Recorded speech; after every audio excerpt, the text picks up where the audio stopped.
আর একটা আমি আপনাদের কাছে দায়িত্বহীনভাবে বলতেছি যে আমার বাহিনীতে আমি ইনস্ট্রাকশন দিয়েছি তাদের টহল কার্যক্রম আরো বৃদ্ধি করবে, আগামীকাল থেকে যেন কোথাও কোনো কিছু না ঘটে এই জন্য তারা ব্যবস্থা নেবে। আইন শৃঙ্খলা পরিস্থিতির অবনতি এবং রাজধানী সহ সারা দেশে চুরি, ডাকাতি ও ছিনতাই ঠেকাতে ব্যর্থ হয় স্বরাষ্ট্র উপদেষ্টা লেফটেন্যান্ট জেনারেল মোহাম্মদ জাহাঙ্গীর আলম চৌধুরী পদত্যাগের দাবি তুলেছেন বিক্ষুব্ধ জনতা। তবে এমন দাবি নাকচ করে দিয়েছেন অন্তর্বর্তীকালীন সরকারের এই উপদেষ্টা। সাংবাদিকদের এই সংক্রান্ত এক প্রশ্নের জবাবে তিনি জানিয়েছেন, তারা যে কারণে পদত্যাগ করতে বলেছেন সেই পরিস্থিতির উন্নতি করতে পারলে তো পদত্যাগের প্রশ্ন আসবে না।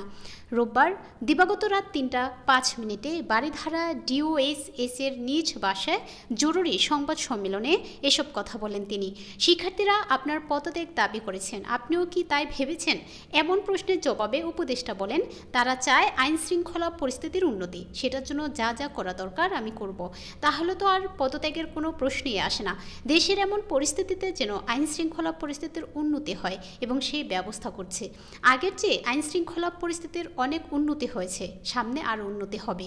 তারা টহল কার্যক্রম আরও বাড়াবে, কোথাও যেন কিছু না ঘটে সে ব্যাপারে আইন শৃঙ্খলা বাহিনী ব্যবস্থা নেবে। যদি আইন শৃঙ্খলা বাহিনী ভালোভাবে কার্যক্রম করতে না পারে তাদের বিরুদ্ধেও আমি অ্যাকশন নেব।